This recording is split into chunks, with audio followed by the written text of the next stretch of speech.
Welcome back, listeners, to the Stop Point, where I talk about the issues that come across my screen, online, or in the news in a way you may not have possibly thought about before. Last week, we talked about the TV show The Bachelor and some thoughts about this current season, which actually turned out to be a very controversial topic as the comments started pouring in. This is absolutely fantastic. I want people to agree and disagree and discuss with each other in the comments. Now let us just jump straight into today's topic. We have the Australian Channel 9 Network's program 60 Minutes with journalist Tara Brown and 8 other individuals from the network that were arrested in April this year on allegations of child abduction in Beirut. The plan from the team was to wait in a parked car until they could recover the children from their grandmother and nanny and bring them back to their mother in Australia. I'll kind of elaborate on the details later on, but for now that's all you need to know. First thing that went through my head when I heard this story was the journalist's code of ethics, as I have to follow this on a day-to-day basis anyway. So, as a journalist, I like to adhere to 4 specific commitments: honesty, fairness, independence, and respect for the rights of others. Seems pretty simple, right? Yeah, wrong. We have a huge array of scenarios that we have to deal with where these 4 things are actually hard commitments to keep. So we have Tara Brown in Beirut to report on a story.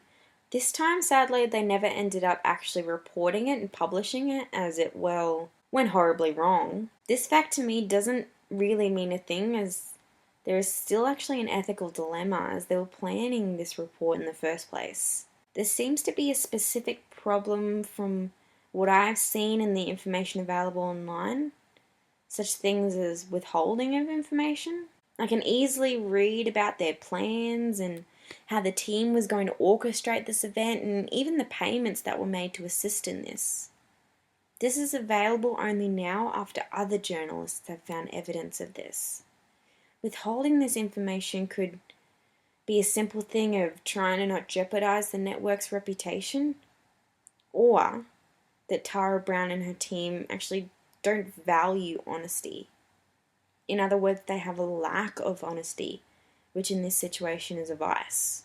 Now, as well with the journalistic code of ethics, there is an aspect that may have been overlooked when 60 Minutes was conceiving this plan. It states that a journalist should not allow personal interest or any belief, commitment, payment, gift, or benefit to undermine their accuracy, fairness, or independence. 2 factors jump out at me for this one, that being personal interest and the other being payment. Payment in this circumstance was given to Adam Whitington, the head of Child Abduction Recovery International, so that the recovery went smoothly. This concept of checkbook journalism that I read about from Liz Burke in her article for news.com.au brings up a very valid point. There is definitely a line that can be crossed. They suggest that justification of paying for stories is that it should attract legitimate public interest that wouldn't ordinarily see the light of day without the payment. It is the point that payment is ethical in contemporary journalism when it allows access to a story, opposed to this story where the money kind of creates the story rather than the journalists actually just reporting on it how they're supposed to. In journalism ethics, there is also a commitment to disclose any payment made for pictures and information. 60 Minutes refused to confirm anything related to payments. As I said before, it was only after other journalists found proof that this fact came to light. Now, with Tara Brown and her team's personal interest in the matter can, at first glance, be quite sincere. Personally, this seems to be disguised egoism. Basically, they're disguising their self-interest as an interest in helping this particular mother and her children. I've always thought that there should be a level of detachment from a story when being a journalist. However, Tara Brown seems to have too much attachment to this case. I can only relate it to personal experience, but I know that being unbiased and unattached is sometimes really hard when it conflicts with my values. I cannot possibly know for sure, but Maybe this time for Tara it was difficult because after a while of not following her values and when she reported on other stories, she just had to be that virtuous individual who was caring and compassionate towards people in need. I would say that this was a vice, as in there may have been too much care and compassion for the mother and her children to do her job as a journalist. Another thing as a journalist I know I have to follow and believe that all journalists should is use fair, responsible, and honest means to obtain their material. To be completely honest, I do not think that Tara and her crowd did this. It was not fair for 60 Minutes to give hope to a mother desperately wanting her kids back. It was not responsible for Tara Brown and producer Stephen Rice to jeopardize their team doing something illegal and going to jail. And in this case, that's exactly what happened. And finally, was not honest means of getting the material, as they basically created the material. So now that that's all said and thinking about these codes that journalists have to follow to do the right thing, I also remembered there are other ways for people to figure out whether a decision is the wrong or right thing to do. This is actually the theory of deontology.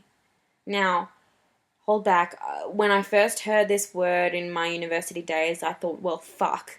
This is going to be just like high school when I tried my hardest to figure out exactly what discourse meant.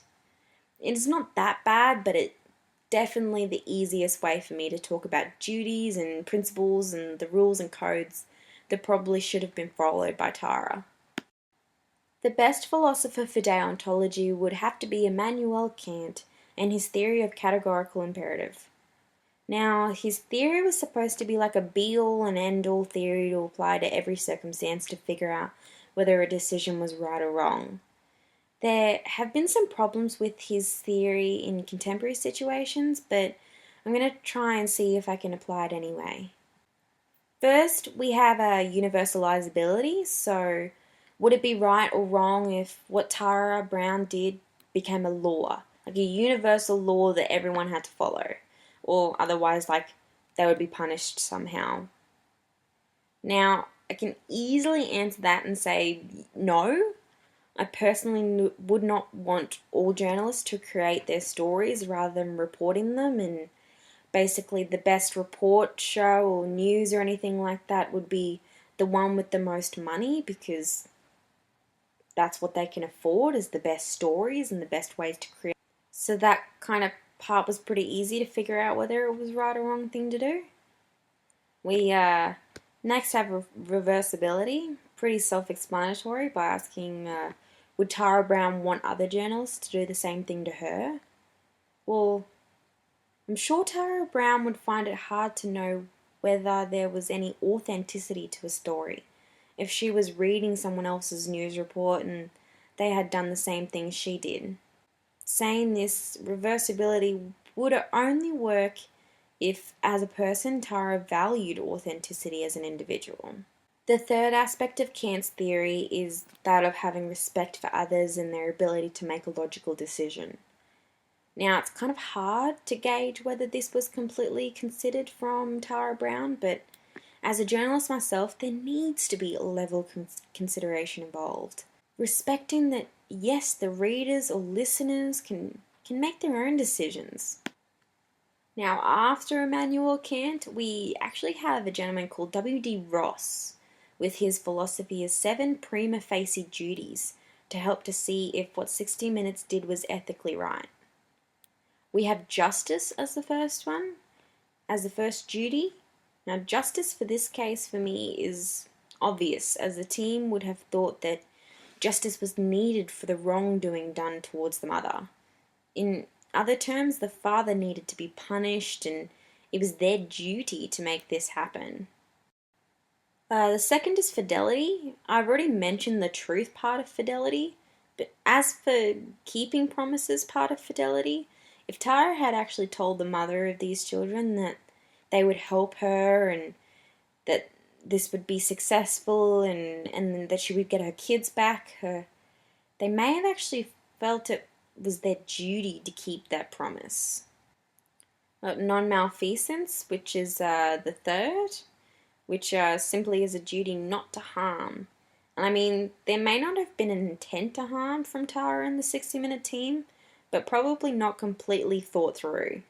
There could have been harm done to the family that was involved, especially the children. And in the end, there was harm done to herself and her team when they were accused of child abduction and put in jail. The fourth, reparation, in other words, compensation for harm done, which, just like justice, would have been a duty that they wanted to carry out. Beneficence is another great example of a duty that, in their eyes, was ethically sound. They were all in all trying to make the lives of the mother and children better. Their duty for self-improvement would be an ongoing thing, which is the sixth prima facie duty with Rolfs. Last is gratitude, which in this case is kind of hard to figure out without knowing the individuals personally. So now that I've started making you think logistically with deontology and our duties, we can now actually think about whether as a journalist they thought about the consequences of their actions. And the easiest way to do that, and I like to think so, is flashing back to my university classes again, is a consequentialist theory. Now, we have a journalist who wants to help a woman get her kids back. Nice in a way, but I wasn't thinking that simply when I read this case. There would have been an aspect of doing good for themselves by actually using this family to create a story that benefits their show and gets them the exclusive. I think both views of looking at this situation is relevant, of them actually doing good for the others, which is altruism part of consequentialist theory, and then there's the egoism part that the theory states, where they're just doing it for themselves. Personally, I think it's disguised egoism though, like by looking like they're helping others but actually wanting to benefit themselves more. However, like still having a degree of wanting to help their family. In the end though, they seem to have a consequential flaw in their plan. They were like too confident in the fact that they could actually complete the recovery of the children without any repercussions. Another vice for the team. Last, we have utilitarianism, which is good for the greatest amount of people. I remember reading something a while back from Jenny Elliott, and they were talking about John Mills's version of utilitarianism and trying to determine which action is most likely to produce the egregious good, or the overall good for the community as a whole. Now, I thought about this, and with everything else aside, the consequences of Tara Brown and her team trying to recover the children is good for a number of people, but not all. And according to Jenny Elliott, there is actually a difference to this. They call it arithmetic good. I think they were thinking that doing this could have been arithmetic good by being good for the children and the mother and themselves. However, not good for the egregious good, as it actually does harm the people that they are taking the children from, like the dad and the grandmother. Well, look, there are many different aspects of this case that I could have brought up, and they could possibly argue that this is the right thing to do, and I would actually like to see people comment this and tell me their thoughts about it and whether they think this is the right thing to do. However, when I look at this specifically through the view of a journalist and what would be, or at least be, the ethically right thing to do, I would probably say that this is unethical. And Tara Brown and her team didn't do the right thing. So, I guess thank you everyone for listening, and please stay tuned for next week's talk. Remember to comment down below, and if you want to hear about any other specific topics from me. I want to thank everyone again from me at the Stop Point and remember to consider from every side before making a decision.